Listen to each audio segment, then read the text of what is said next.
Ang nasa highway kasi lisensyo, no, elementary. Si Rizal Central nasa highway, so sila ang maglaban ng gulong pag-abot sa panahon sa kung mag-apply mo og SAPA. So next slide please. Later mag-discuss natin. So masyan tulo ka kategory no, category A, category B, category C. So ang mga resort nasa category A, kada tuig sila magbayad sa ilahang SAPA development fee. For non-profit projects of the government like in DepEd schools na to, one time lang inyo ang bayron nun. So you will pay that kausa lang. Pila computation, kausa lang siya bayaran. Tapos may option sa agency to pay it within a period of 10 years, 15 years, 20 years. So depende na sa sabot sa inyong mga sa central office na mga DepEd officials kung pila, let's say kung 500,000 lang inyong one-time payment and then you will opt to pay it within 10 years or 15 years, divide lang na siya into 15 or 10. Tapos bayaran na siya annually. Pero one time yapon siya na payment.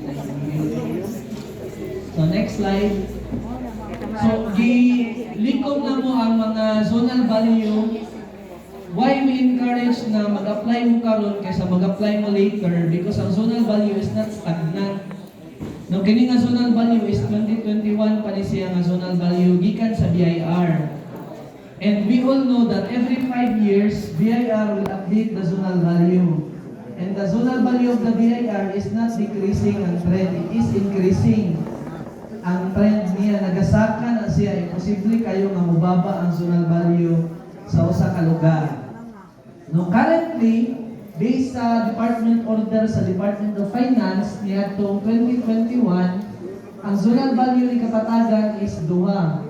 Along the National Highway, it's 4,150 and along Barangay Road, si Barawer na eskwelahan, Barangay Road man to. Si Kapatagan High School, Barangay Road. Si Apulandia, makonsider to siya nga Barangay Road kay pasulod man siya gamay gikan sa highway. Tapos si Barangay Mati, si Mati nga eskwelahan, Barangay Road po to siya. So kining 3284 ang gamiton. No, 5% niya na for along the highway ni Kapatagan, it's 207 per square meter ang 5% niya. Kung along the Barangay Road, it's 142. Swerte ang mga munisipyo like Bansalan, Binaton, mas lower ang sa Binaton. No, sa Guma, mas lower. Sa Santa Cruz, mas lower ang mga zonal value. Walang lower po ang ilahang per square meter na computation. So, gilikom na ko dira sa Malaga, only 1,969. Now, ang 5% niya is 98. So, mas dako siya compared ni Kapatagan na 207. Times 2 ang difference. Whereas kung along the Barangay Road, 75 lang po dito sa Malaga per square meter. Pero dako gyapon. Kaya wala may eskwelahan doon nga ginagmay ang sukod, di ba? Dinagko, ekta-ektarya.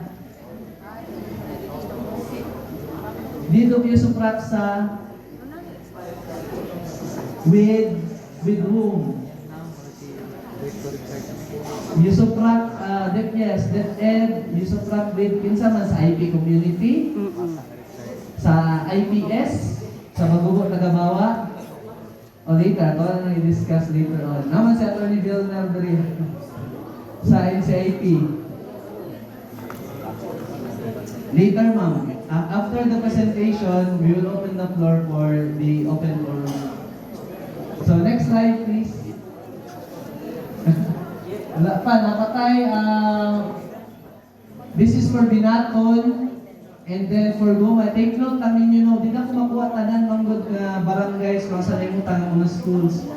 Pero sure ko nga na school din niya nga mga barangays. So, wala na ito timanan. Next slide. For Tibolo, natay 2 kaskulahan sa Tibolo. And then for Sibulan, naputi Tulaya, 2 kaskulahan, elementary high school. Next.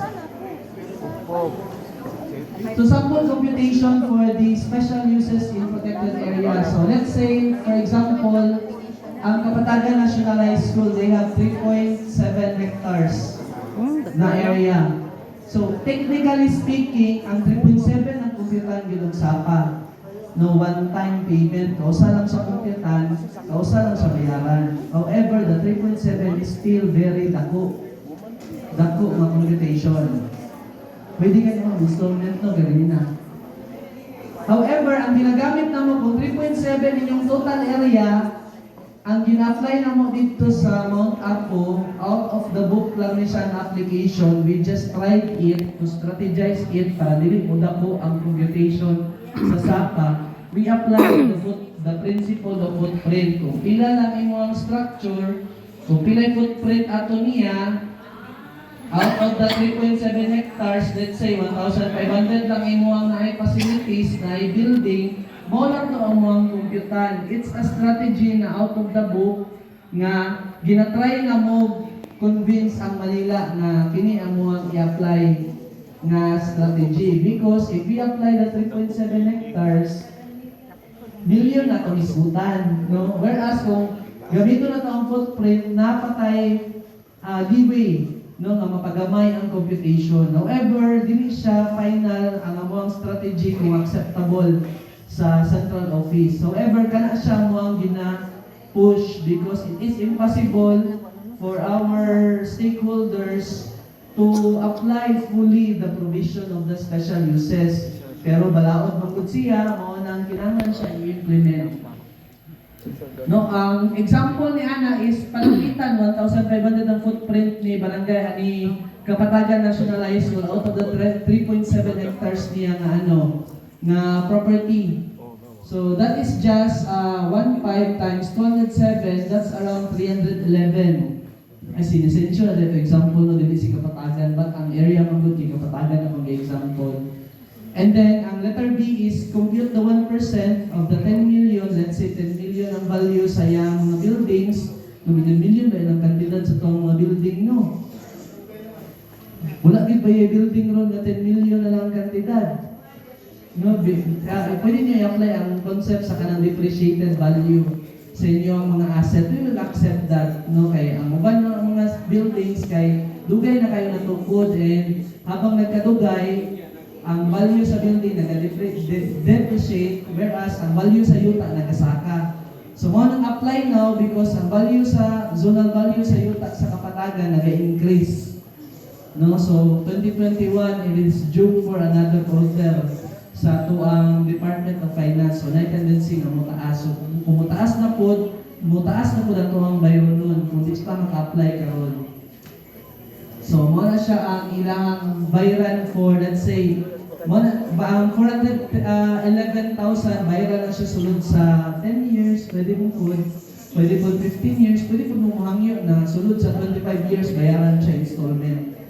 No, i-divide siya into pila ka bulan, no? Divide siya for 25 years para annual magbayad sa DepEd. No, para i-appeal niya dito sa iyang budget. So, next slide. No, ang SAPA na to natay tulo ka stage. No, nga ginagian. Ang primero nga stage is katong public clearance. So, currently, after our meeting with Attorney Clarice, nag-submit si DepEd of letter of intent and then listing sa mga schools na sunod sa Mount Apo. And then what we did is we conducted survey no, sa muang team sa DNR so that masukat ang perimeter o ang mga actual footprints sa mga schools. Kaya after we completed the survey sa tanan schools, usawa naman siya deliberate sa PAMBI para kausa lang siyang ma-issuean o PAMBI clearance. No, namin na-issuean og resolution si Kapatagan National High School. Sila pa lang ang so far sa mga record ang naay resolution sa PAMBI.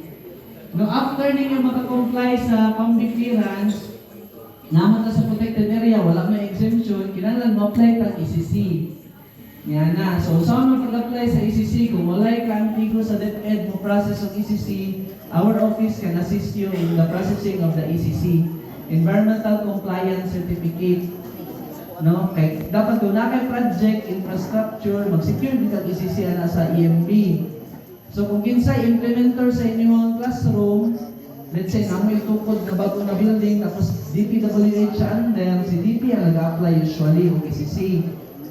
No? Pero kung wala na mo, kung kung constructed na siya, tapos wala nag-apply si DP, wala record na na ECC or CNC, kinanglan na ito applyan ang tibok eskwelahan or ECC. After na ito makakuha public clearance, and after getting the public clearance, lahat na po nga proseso ang inyong pagkakuhaon, pag-abot sa NCIP because mag-require na po na siya free and prior informed consent sa tribo. No, naaman dali ang taga-NCIP, ilahang legal department nila na si Attorney Belner Padawag. Maybe he can explain to you later kung unsay proseso po sa NCIP. No, kaya FPIC mo, graduate po na siya into MOA. MOA in a form, mura po siya gisok po ang iyahang tenor sa iyang MOA, which is an agreement between the school and the IT community. No, motong issue kaganina sa Marilog, kay motong ipaabot lang na mga naang NCIP kay sila magod ang appropriate agency to address that matter. Kaya dapat man ang kanang MOA yung suprat relating to the FPIC tripartite dapat involved sa NCIP. And si NCIP dapat masurvey po ng inyong mga area na di-apply ng MOA or use of rock. No, within ancestral domain or within MANPI. Kaya kung naiaway in the future, that will be the basis ang katong survey. No, paunahanay po na, kung kamoy una makakuha og MOA, wala na sa MOA sa NCIP with the tripartite agreement, mauna po na inyong legal na authority, proof of authority in your schools located in ancestral domain. No, correct me if I'm wrong, attorney ha? So, sila man namang partner sa Mount Apo because ako Mount Apo is a protected area at the same time it is within ancestral domain. However, na ay mga query unya nga tuwang tubagon kay because there are also kana mga legal mga gray areas sa tuwang mga balaod when it comes to kanang implementation sa tuwang NIPAS law in relation to the IPRA na kinahanglan siya i-harmonize. Good. So, tulo siya ka stage ang atuang agian. No una is PAMBI clearance after the survey, hapit na tumongan ang mga survey sa mga schools within protected area, within MANPI, isalang na pa naman sa PAMBI puhon and then you will be given the clearance. And then that clearance will be your basis sa pag-apply na po ng ECC. No, don't worry sa ECC because the DNR is willing to help you in the ECC processing. And then stage 3, that will be the time na i-endorse naman yung application for special use agreement in protected areas sa central office sa DNR. So si DepEd Central ang maningkamot ani nga mugahit og pundo pero base sa istorya no, nagsa lang si DepEd palit og yuta. So I don't know what will be the direction of the DepEd Central upon knowing this SAPA agreement na inyong i-undertake within the Mount Apo Natural Park because this is true as well to the 248 na protected areas all over the country. Kaya na tendency that there are also schools, many schools that are located in protected area. Kaya katong gigikanan ako sa Davao de Oro na buntura na isa ka Bukal Elementary School sunod gyapon sa PA. However, wala naman namo sila gi-require di district 1 og require og SAPA kana lang kay pag ano sa DepEd gi-require mo sila tenurial instrument kay mao pud ang issue dili matagaan og kanang project kung dili ma-perfect ang tenurial instrument. So mao toy nahitabo dito sa Bukal pud na elementary school. So mo to nga muha kay dinadto man ang mga school footprint among ginagamit so that dili kayo siya dako sa nga bayro nun sa tuwang mga schools na to no. So mo to siya ang pinakadako lang yung evaluation ng kapatagan. The rest I think is bearable lang ang sa katong ilang mga computation sa uban ng mga schools in MANPI. Next slide.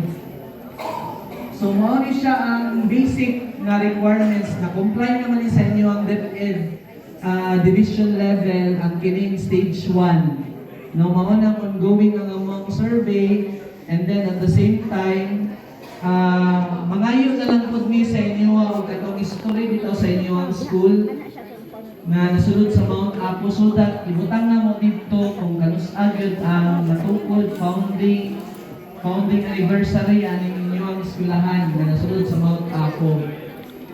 And then, mangayo og NCIP certification, and I was informed by Attorney Clarice that NCIP, that the DepEd Schools Division of Digos already communicated with the NCIP Davao del Sur, likod sa Capitol, that these schools will apply for FPIC. Now, several schools in Manpi will apply for the FPIC. So, na-comply na ng 1, 2, ug 3. After the survey, isalan na namo sa PAMBI, ano namoy PAMBI resolution. No, para sa katong inyong schools. Kay basin di ay i-honor sa DepEd ang katong resolution mula sa PAMBI. No, dili na niya wala to ng SAPA, so mas better kung iyang i-honor para matagaan mo funding for the improvement for new classroom buildings within your school premises. After getting the clearance, proceed sa stage 2, which is the ECC compliance. Mo po na ang mga major requirements sa ECC. And then number 5, those are several documents that are readily downloadable sa ECC online na application sa browser. Then you know, want to mo Google Chrome, and then you will just browse ECC online. And then you will be guided kung saan siya mag-accomplish ang kining ECC online.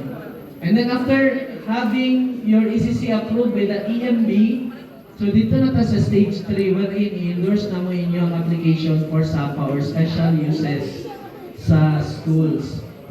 So it's DepEd ang nag-aasikaso no, sa inyong mga SAPA applications. Wala tayo angay kadlukan sa mga that are located in protected area. Unlike sa katong mga titled area nga, kurti gyud atong isgutan. No, katong mga naititulo ng mga area, kurti gyud atong isgutan. Naging court proceedings na maabot pag Supreme Court battle. No, however, there is a protected area. It's just within the level of the PAMBI. Kasi PAMBI man ang authority to decide kung allowed or not allowed ba siya establishment nila sa schools. No, kaya kung kami inyong pangutanon, wala gyud problema kung later na mo mag-apply. But gina-require mo good mong tenurial instrument sa DepEd. No? So, mo itong kinahanglan gi-require ta na mag-apply o SAPA because of that requirement ni DepEd. However, kung mudawat sa DepEd o resolution lang ni PAMBI, wala siguro yung problema. No? Then,